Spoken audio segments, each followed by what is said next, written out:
Hello my dear students. So previous lecture में हमने देखा था AC voltage applied to LCR circuit और उसमें देखा था फेजर डायग्राम सॉल्यूशन। ठीक है, उसमें हमने क्या फाइंड किया था, tan phi। मतलब जब सर्किट में एल सी आर तीनों सीरीज में कनेक्टेड हो तो वोल्टेज और करंट के बीच में कितना फेज डिफरेंस होता है वो फाइंड किया हमने। उसके बाद थ्योरी है analytical solution. Means same circuit और same solution, but this is the mathematical expression. Analytical solution हमारा मैथमेटिकल सॉल्यूशन है ना। तो उसमें भी लास्ट में अगर आप इक्वेशन देखोगे तो tan phi is equal to X E minus XL by R, formula answer तो वही आता है, बस मेथड अलग है। एंड ये थ्योरी बहुत इंपॉर्टेंट है, बट ये साल पैंडेमिक की वजह से हमारे सिलेबस में से ये थ्योरी निकल गई है ना। सो अब डायरेक्टली हम स्टार्ट करेंगे resonance. So next important theory is resonance. Resonance हमने स्टैंडर्ड 11 में पढ़ा था। So we will recall it first कि रेजोनेंस होता क्या है। सो अगर सिंपल लैंग्वेज में बात करें, व्हेन टू और more than two almost same frequency merge at a point, or a good word is meet at a point. When two or more than two almost same frequencies meets at a point, then the point will have maximum amplitude. The point will have maximum amplitude. This phenomena is basically known as a resonance. यहां पे आपको कुछ examples दिए हैं, जैसे कि कोई भी स्विंग जो होता है वो स्विंग ऑटोमेटिकली भी एक नेचुरल फ्रीक्वेंसी से स्विंग करता रहता है ना। जो भी झूला होता है वो क्या होता है, वो अपनी एक नेचुरल फ्रीक्वेंसी से स्विंग करता रहता है। This natural frequency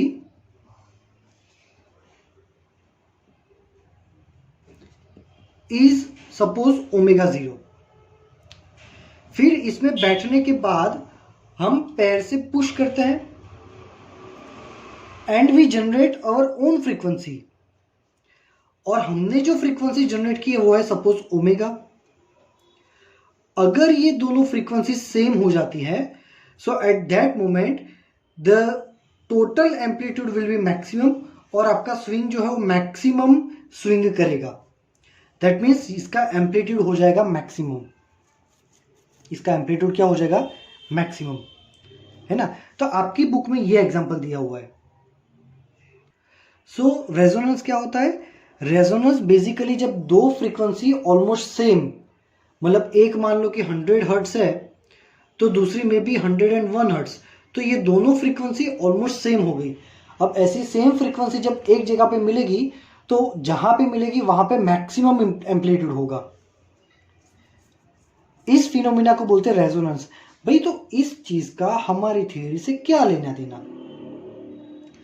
so in previous lecture हमने देखा था कि भी एल सी और आर जब एक ही एसी सप्लाई के साथ कनेक्टेड होते हैं तो ये केस में करंट मैक्सिमम जब पास होता है वो कितना होता है, तो I M is equal to V M by Z, मतलब कि V M by under root R square plus XC minus XL whole square, इतना करंट पास होता है सर्किट में से, है ना। व्हेन L, C एंड R connected with a AC source, then how much maximum current is passing from the circuit? This much current, जो कि हमने फेजर डायग्राम वाली लास्ट लेक्चर की थ्योरी में प्रूव किया था। यहां पे XC की वैल्यू क्या है? सो यहां पे XC की वैल्यू है 1/ωc और XL की वैल्यू क्या है? XL की वैल्यू है ωL। अब ये दोनों वैल्यूज अगर मैं यहां पे डालूं तो मैक्सिमम IM की फॉर्मूला क्या हो जाएगी? VM by under root R² plus 1/ωc minus ωL whole square. Ready? तो ये हमारा फॉर्मूला हो गया। अब इसमें होगा रेजोनेंस। क्यों? क्योंकि ये ओमेगा है, एंगुलर फ्रीक्वेंसी। अब ये एंगुलर फ्रीक्वेंसी कहाँ आई? तो इसमें ये जो हमने वोल्टेज अप्लाई किया था Vm साइन ओमेगा टी, तो हमारा जो वोल्टेज था उसकी फ्रीक्वेंसी थी, वही फ्रीक्वेंसी ये और ये कैपेसिटर और इंडक्टर को भी मिली।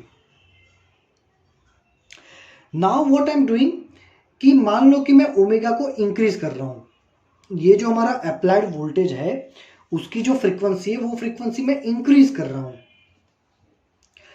अब देखो, मान लो कि ये ओमेगा की वैल्यू इंक्रीज होगी तो XC की वैल्यू क्या होगी? डिक्रीज। सिंपल सी बात है। और अगर ये ओमेगा इंक्रीज करूंगा तो यहां पे ये ओमेगा इंक्रीज होगा, सो XL की वैल्यू इंक्रीज होगी, तो XC की वैल्यू कम होगी, XL की वैल्यू ज्यादा होगी। एक वैल्यू कम हो रही है, एक वैल्यू ज्यादा हो रही है। अगर ऐसी कोई सिचुएशन आ गई कि भाई XC कम हो रहा है और XL ज्यादा हो रहा है, तो एक टाइम ऐसा आएगा कि दोनों फ्रीक्वेंसी सेम हो जाएगी।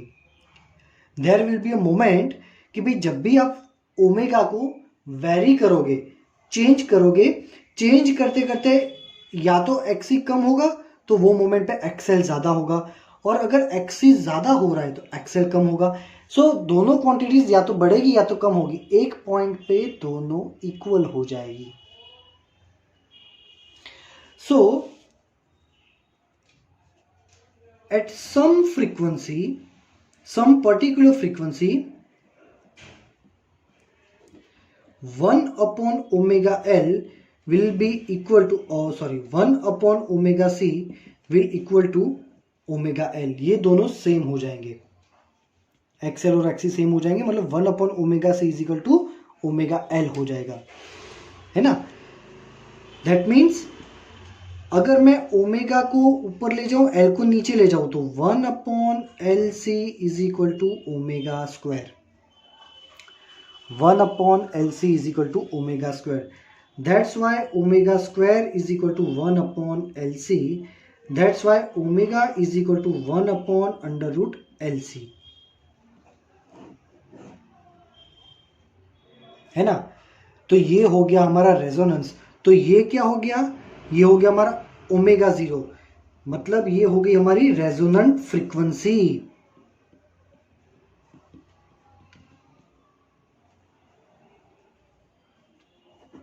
ये क्या हो गया हमारा? Resonant frequency. कौन सी फ्रीक्वेंसी पे रेजोनेंस होगा? इतनी फ्रीक्वेंसी पे रेजोनेंस होगा। जब ओमेगा की वैल्यू 1/√LC हो जाएगी तब रेजोनेंस होगा। और कहां से आई ये वैल्यू? यहां से। रेजोनेंस में क्या होता है? दो फ्रीक्वेंसी सेम हो जाती है, तो उसके ऊपर से सॉल्व करते करते ये फॉर्मूला मिला, ठीक है। सो हमने क्या बोला था कि भाई जब रेजोनेंस होता है तब दो फ्रीक्वेंसीज ऑलमोस्ट सेम होती है और तब हमारा एम्पलीट्यूड हो जाता है मैक्सिमम। तो भाई इतना तो समझ में आ गया कि दोनों फ्रीक्वेंसी सेम हो गई तो एम्पलीट्यूड हुआ, अरे रेजोनेंस हुआ। अब ये रेजोनेंस में एम्पलीट्यूड कहाँ मैक्सिमम हुआ भाई? मुझे तो दिख ही नहीं रहा। चलो तो वो भी देखते हैं। मान लो कि ये दोनों रेजोनेंस हो गया, ये दोनों सेम हो गई। अब 1/ωc और ωL सेम हो जाएंगे। यहाँ पे माइनस का साइन है, दोनों वैल्यू सेम है तो ये माइनस ये क्या हो जाएगा? 0। सो ड्यूरिंग द रेजोनेंस अब हमारा करंट क्या हो गया कि अगर रेजोनेंस हो गया तो ये दोनों सेम हो जाएंगे, तो अब आई एम की वैल्यू हो जाएगी V M by under root R square only, क्योंकि ये टर्म तो जीरो हो गया. That implies I M will be V M by R. That implies I M is equal to V M by R. मतलब पहले जो current ये पास हो रहा था, सर्किट का मैक्सिमम करंट ये था, उसमें से ये हो गया, मतलब ये करंट तो और बढ़ गया. सो ये करंट हमारा आई एम का भी मैक्सिमम हो गया. क्या हो गया? आई एम का भी मैक्सिमम हो गया. ठीक है. सो ये हमारा बेसिक इक्वेशन था जिसमें हमने किया रेजोनेंस. रेजोनेंस में दोनों फ्रीक्वेंसी सेम होती है. दोनों फ्रीक्वेंसी सेम हो गई तो ये कैंसिल हो गई. तो रेजोनेंस में एम्पलीट्यूड मैक्सिमम होता है, ये हो गया. हमारा करंट यानी कि एम्पलीट्यूड एकदम मैक्सिमम हो गया. ठीक है. तो ये चीज हमें याद रखनी है भाई, कौन सी फ्रीक्वेंसी पे रेजोनेंस होता है, इतनी फ्रीक्वेंसी पे रेजोनेंस होता है. ठीक है. ये रेजोनेंस होता है तो क्या होता है हमारे केस में, करंट की वैल्यू बहुत बढ़ जाती है. कितनी हो जाती है भाई? इतनी हो जाती है ना. क्यों? ऐसा तो क्या होता है, तो भाई ये ओमेगा वाले टर्म्स जीरो हो जाते हैं इसीलिए. ठीक है. अब हमारे पास एक एलसीआर सर्किट है. ठीक है. अब रेजोनेंस में बेसिकली पार्टिसिपेट किसने किया? सी और एल ने. ठीक है. चलो, तो यहां पे मान लो कि ये एल की वैल्यू हम ले रहे हैं 1 मिली हेनरी. कैपेसिटर की वैल्यू लेते हैं 1 नैनो फेराडे. और आर की वैल्यू लेते हैं हम 100 ओम्स. कितने लेते हैं आर की वैल्यू? 100 ओम्स. फिर से प्रैक्टिकल करते हैं, मतलब ये सारी चीजें रखी, ये सब हमने प्रैक्टिकल किया, मैं अभी एक्सप्लेन करता हूं. फिर हम अगेन प्रैक्टिकल करते हैं, उसमें एल और सी की वैल्यू वही रखते हैं, बट आर की वैल्यू दूसरी बार डबल कर देते हैं 200 ओम्स.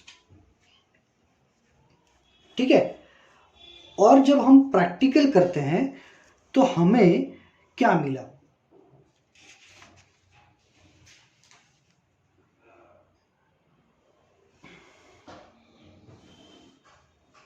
हमारा जो आई एम करंट था वो, और यहां पे है फ्रीक्वेंसीज ओमेगा. ठीक है. तो पहले हमें ग्राफ मिला कुछ ऐसा.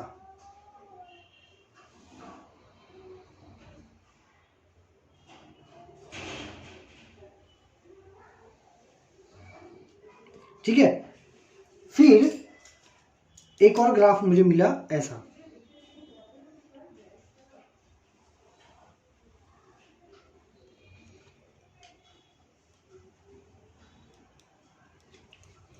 ठीक है. तो ये क्यों ऐसा मिला? चलो, तो भाई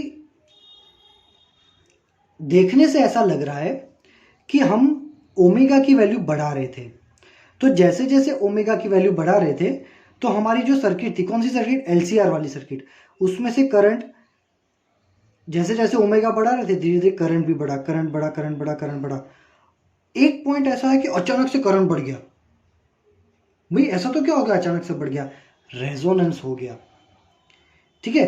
तो रेजोनेंस कितनी फ्रीक्वेंसी पे होता है? तो भाई रेजोनेंस का फॉर्मूला मुझे पता है कि omega 0 is equal to 1 upon under root L C. अब यहां पे अगर देखो तो एल की वैल्यू और सी की वैल्यू हमें दे रखी है. ये वैल्यू अगर मैं यहां पे डालता हूं तो ओमेगा 0 मुझे मिलता है 1 इंटू 10⁶ रेडियन पर सेकेंड. मतलब इतनी फ्रीक्वेंसी पे रेजोनेंस होगा और तब हमारा करंट मैक्सिमम हो जाएगा, है ना. तो यहां पे करंट हमारा, ये करंट वाला ग्राफ है, तो मैक्सिमम हो गया. तो ये हो गया ओमेगा 0. ठीक है. तो इसमें भाई दो ग्राफ कहां से आए? तो ये पहला वाला जो ग्राफ है ना, पहला ग्राफ, वो R is equal to 100 ohms के लिए है,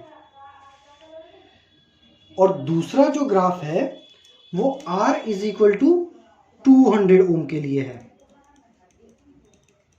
अब हमें पता है कि भाई रेजिस्टेंस कम है तो करंट ज्यादा होगा, रेजिस्टेंस ज्यादा है तो करंट कम होगा। अब 2 बार हमने प्रैक्टिकल किया, दोनों में हमने चेंज क्या किया है, सिर्फ R की वैल्यू, और R की वैल्यू चेंज करने से क्या होता है, करंट ज्यादा कम होता है, वो तो हमें दिख गया। दोनों के लिए मैक्सिमम करंट एक ही फ्रीक्वेंसी पे हुआ, क्यों, क्योंकि ये जो रेजोनेंस फ्रीक्वेंसी है वो L और C पे डिपेंड करती है, और L और C की वैल्यू तो हमने चेंज नहीं की, इसलिए दोनों प्रैक्टिकल में रेजोनेंस फ्रीक्वेंसी हमें सेम टाइम पे ही, मतलब सेम फ्रीक्वेंसी पे ही मिली। अब ये हमने रेजोनेंस तो कर लिया भाई, तो इसका करने का क्या। तुम लोगों को बहुत बार ऐसा होता होगा कि इतना सब पढ़ रहे हैं, 11th में तो इतना घटिया घटिया फिजिक्स पढ़ा था, ये वेलोसिटी नहीं, ये एक्सेलरेशन नहीं, ये रोटेशनल मोशन नहीं, ये मोमेंट ऑफ इनर्शिया आना, ये सिंपल हार्मोनी, करने का क्या है ये सबका। सो फिजिक्स तो सभी टीचर्स ऐसा ही बोलते हैं कि फिजिक्स है बहुत इंपॉर्टेंट है, हमारी लाइफ में सब कुछ फिजिक्स ही फिजिक्स हो रहा है ना, बात सही है, बट एक्चुअली में क्या है कि फिजिक्स को फील करना पड़ता है कि सच में ये हमारी लाइफ में एग्जिस्ट करता है ना। वो तो जब भी हम फिजिकल क्लास में मिलेंगे बहुत सारे एग्जांपल्स मैं आपको दूंगा। राइट नाउ इसका मैं एग्जांपल दे देता हूँ। सपोज कि इसका करने का क्या है, ये टाइप के रेजोनेंस को देखो, हमारा जो फोन है ना, ये मोबाइल फोन है, ठीक है। अब इसमें हमें बजाना है FM, ठीक है। अब आप लोगों ने शायद, हो सकता है कि FM नहीं किया हो, क्योंकि बनासकांठा में शायद FM नहीं है, ठीक है।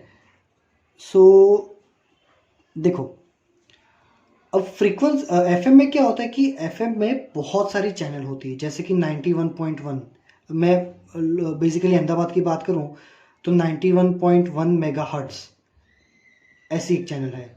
ये किसी को पता नहीं, बस सब बोलते हैं 91.1 होता है, फिर 94.3 होता है, फिर 95 होता है, फिर 96.6 होता है, 98 होता है, इतनी मुझे याद है, ये सब मेगाहर्ट्ज में होती है, ठीक है।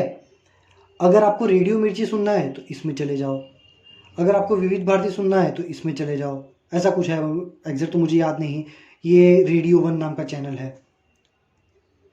तो एक मोबाइल इतना सब कुछ कैसे कर लेता। होता क्या है कि हमारे एयर में हर जगह पे ये सारी फ्रीक्वेंसीज तो घूमती रहती है, किसी की फ्रीक्वेंसी कम है, किसी की फ्रीक्वेंसी ज़्यादा है, तो किसी की फ्रीक्वेंसी कम है, किसी की ज़्यादा है, ये इतनी सारी फ्रीक्वेंसीज घूमती रहती है, ठीक है।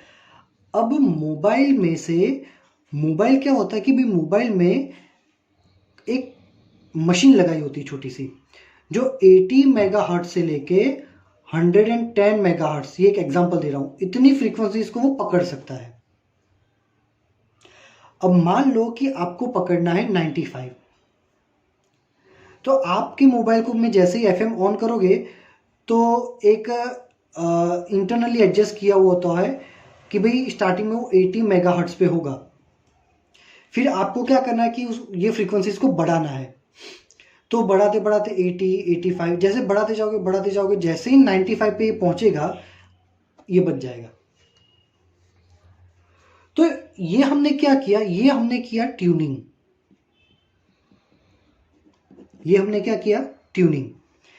ट्यूनिंग मतलब क्या, बहुत सारी फ्रीक्वेंसीज में से किसी एक फ्रीक्वेंसी को पकड़ने के लिए जो भी इंस्ट्रूमेंट है वो अपने आप को एडजस्ट करता है, ये प्रोसेस को बोलते हैं ट्यूनिंग। तो ये जो रेजोनेंस है वो ट्यूनिंग के लिए यूजफुल है। अब ट्यूनिंग में ऐसा तो क्या होता है, so whenever you are changing the frequencies on your mobile phone, जैसे जैसे 18 को इंक्रीज करते करते 85, 90, 95, 100, जैसे जैसे इंक्रीज करते हो, what actually your mobile phone is doing, your mobile phone is adjusting its frequency by using this formula. वो L और C की वैल्यूज को एडजस्ट करके क्या करता है कि अपनी एंगुलर फ्रीक्वेंसी वो 95 पे ले आता है। एक बार मोबाइल की खुद की फ्रीक्वेंसी 95 हो गई तो वो बाहर जो 95 है उसको पकड़ सकता है। क्यों? क्योंकि अब दोनों फ्रीक्वेंसीज ऑलमोस्ट सेम हो गई, रेजोनेंस हो जाएगा and as a effect of resonance आपको एफएम सुनाई देगा। ठीक है। सो टीवी में भी बहुत सारी चैनल्स आती है, हर चैनल अलग अलग फ्रीक्वेंसीज पे काम करती है। तो कोई पर्टिकुलर चैनल को पकड़ने के लिए आपका टीवी क्या करेगा, वो चैनल की कितनी फ्रीक्वेंसी है उतनी फ्रीक्वेंसी अपने आप की बनाएगा टीवी। तो फ्रीक्वेंसीज को एडजस्ट ये फॉर्मूला से करते हैं। ठीक है। सो रेजोनेंस का यूज होता है ट्यूनिंग में।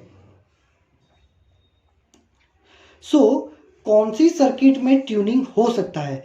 रेजोनेंस बेसिकली कौन सी सर्किट में हो सकता है?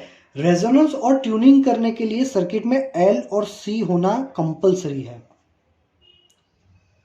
दोनों होने चाहिए। अगर आपकी सर्किट में सिर्फ आरसी या सिर्फ आरएल है तो रेजोनेंस नहीं हो सकता, बट आपकी सर्किट में सिर्फ एलसी है, रेजोनेंस हो सकता है। आपकी सर्किट में आरएलसी है, रेजोनेंस हो सकता है।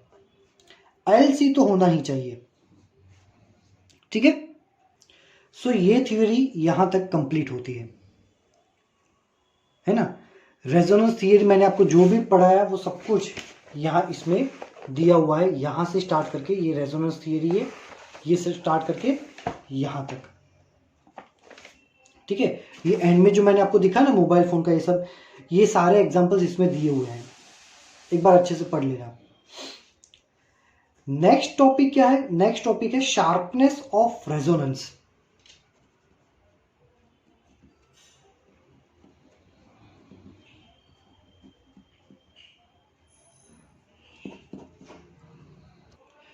चलो, शार्पनेस ऑफ रेजोनेंस मतलब क्या?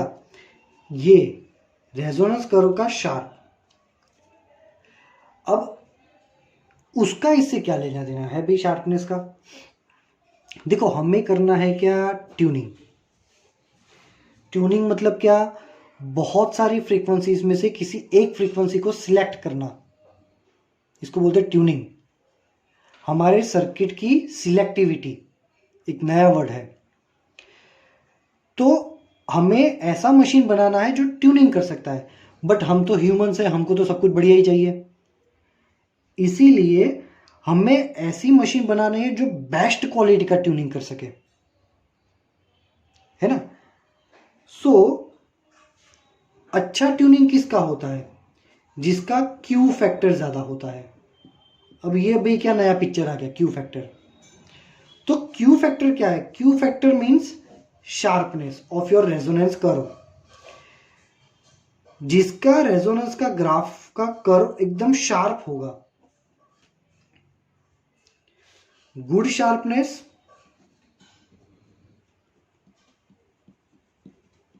मीन्स गुड क्यू फैक्टर, मतलब high value of Q factor, and good value. Q factor is a number, it is a value. अगर ये ज्यादा नंबर है आपका क्यू फैक्टर का तो मतलब आपका ट्यूनिंग भी अच्छा होगा, सिलेक्टिविटी अच्छी हो जाएगी, है ना।